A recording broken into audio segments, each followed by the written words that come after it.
And now it's time for a Tech Talk. Get it?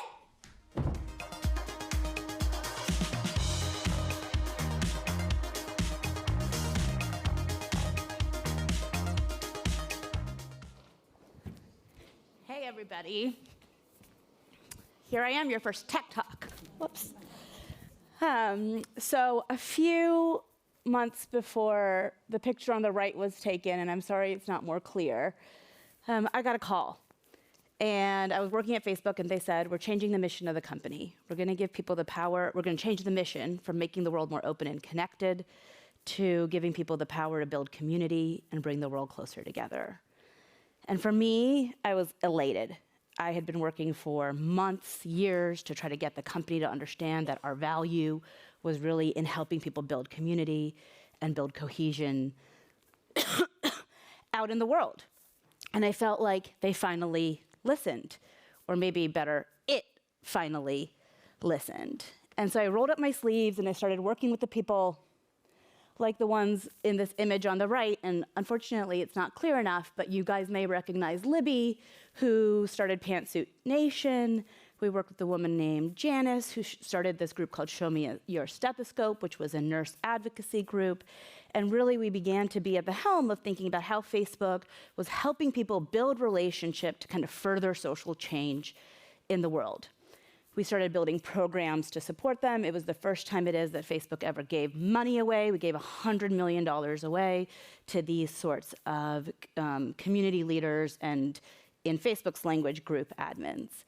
And what me and my team did was a lot of sitting with them and understanding how the platform could improve our products, our tools, in order to be able to support them to build community.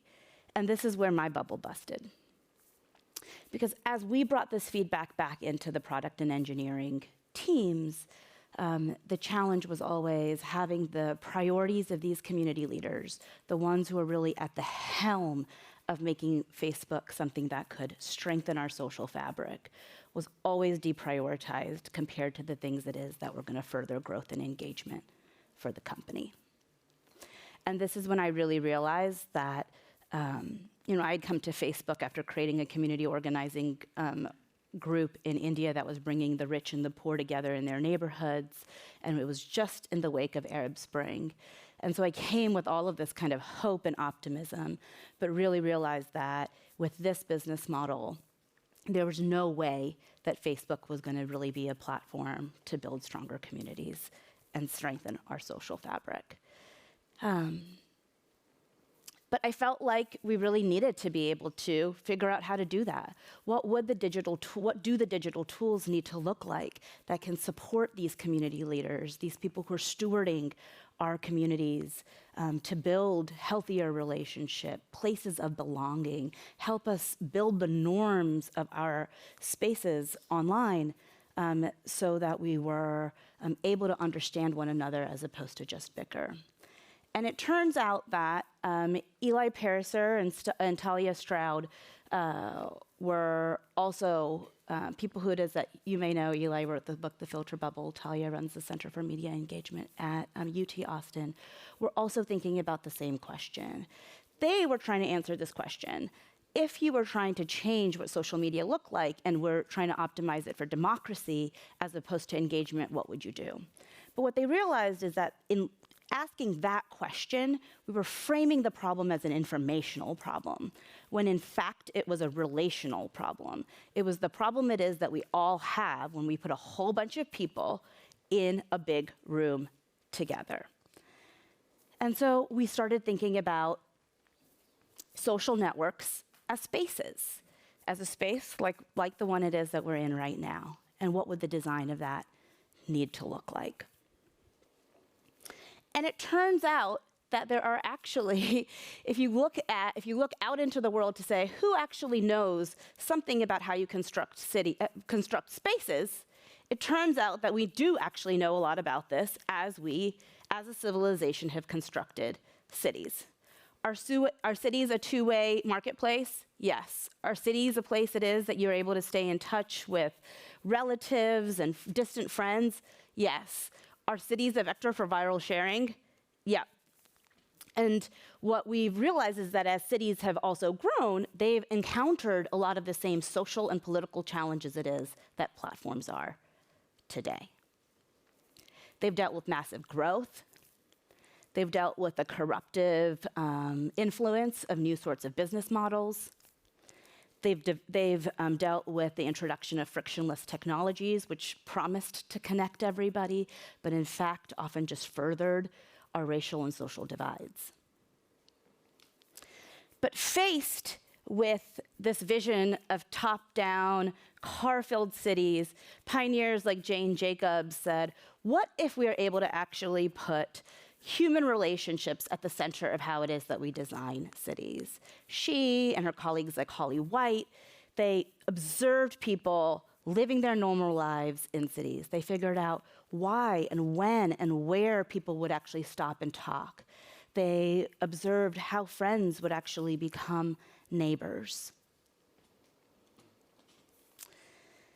And New Public, the organization it is that Eli, Talia, and I now co-lead, really believes that we need a movement just like the one it is that Holly White was a part of for our public spaces online. One that is not just thinking about how we serve people and users, but one that is also thinking about how we serve our social fabric. There's no point in having products out there that may be good for people if they are destroying the social fabric of our lives. And so this is the work of our organization. We believe that there's a lot that we can learn from offline spaces and bring them into the construction and the design of online spaces. For example, we know that cities with the neighborhoods with a park have better social trust and are also able to advocate for themselves better politically. And we know, but the design of those parks actually matter. Holly White noticed that that parks have different sorts of features that support different ways of relating. The picnic bench it is that may support us to have a family picnic is different from what we need when we're on a romantic walk in the park, or from what it is that we need when we're in a business meeting. And you'll notice that in a park, there's nothing telling you what the engagement is looking like through those interactions. We also know that parks serve a really important role in building incidental exposure, the opportunity for strangers to be in proximity with one another. Strangers actually don't end up talking, usually, until they meet 3 or 5 times. However, we do know that this sort of exposure builds this familiarity, and that familiarity is the bedrock of relationships. And maybe this idea it is that we had of the internet as this kind of bodiless place of the meeting of our minds and information is actually what set us on the wrong path. Maybe what we really just need is places it is where we can be in proximity with one another, maybe just talking amongst ourselves, but all sharing the same warm sun. And then finally, we know that public spaces allow for ownership and input by the people it is who participate in them. And if we use this metaphor to look at Facebook or Twitter today, you know, we're in a city owned by a couple people maximizing the city for financial return. And we know that that's not the definition of any city it is that we want to live in. And so for us, the question is, how can we build these beautiful cities where we actually own them, we have input in what the design looks like, and they can encompass the diversity of our human existence. Sometimes I think about Facebook, the company it is that I worked at for a long time, as New York in the 1970s. There's trash on the street, public spaces are in decay, people are warming themselves over burning garbage. But it doesn't need to be this way. We really, really believe that if we look at the history of cities, the decay and the renewal it is that they've been through, the segregation and the integration it is that they've been through, we know as a humanity that we have the opportunity to be able to come together, build beautiful things, learn new things with one another, and kind of coexist in a really beautiful way. And so we really believe that this is a movement it is that we need launched. We need digital urban planners. We need digital public-friendly architects. And we gain a lot of hope and confidence that the path it is that we're on is the right one and is on one it is that we can succeed with because of these sorts of individuals. Naj Austin has created Somewhere Good. It's a social audio platform that then allows you to kind of like meet your people online and then go and meet offline. Tibet Sprague has created something called Hilo, which is a platform to help people build community, but is funded philanthropically and thus doesn't save data nor have ads on its platform. And then people like Michael Wood Lewis have created something called Front Porch Forum in Vermont, which if any of you are from Vermont or know anybody from Vermont, you probably have heard about Front Porch Forum because I think something like 85% of the state's population is on it. And what it is that he does well is heavily moderated so that it remains as a really healthy space. But it's a movement that needs us. It's a movement that needs scaffolding. These are early stage entrepreneurs. They're working in bootstrapped ways. We need to meet them with the sorts of capital it is that will like meet the business models it is that they're building. We need to channel talent, designers, engineers, and honestly, these layoffs, these recent tech layoffs have been really good for our movement.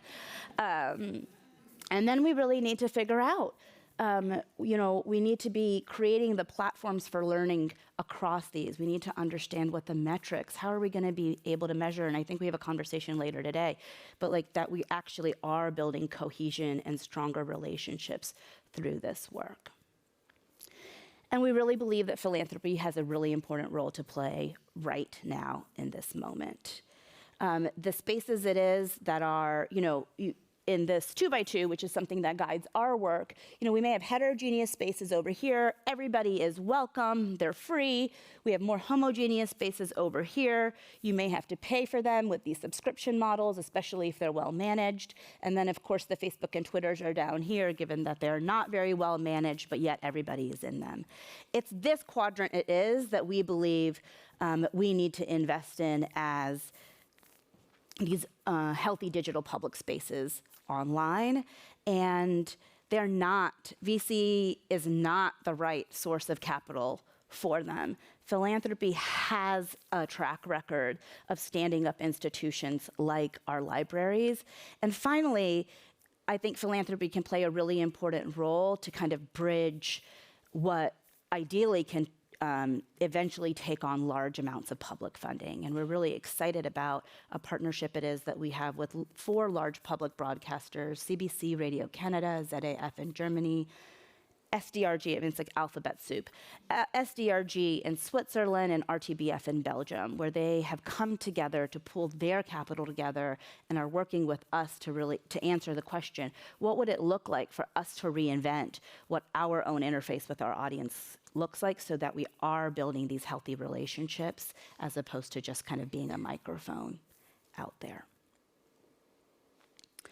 Humanity moves forward when we all figure out new ways of relying on one another, trusting one another, and we really believe that if we're going to be spending more of our lives online in these digital spaces, why not make them really beautiful, functional homes it is that we all want to live in and not just visit, but raise our kids into. Thank you.